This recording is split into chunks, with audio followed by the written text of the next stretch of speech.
In this video, you will learn what are various ways to troubleshoot your Netgear Range Extender device EX6120 in case if you are unable to connect to your mobile or faces an error, or maybe a weak signals.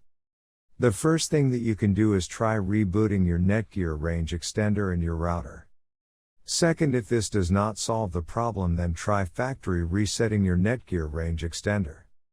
Or set up your Netgear Range Extender again. The third thing that you can do is make sure that you are using the latest firmware version on your Netgear Range Extender. If you do not know how to update firmware, watch one of our videos on it. In case if you are still facing any issue with your Netgear Range Extender device, get in touch with our Netgear Range Extender experts for instant solutions.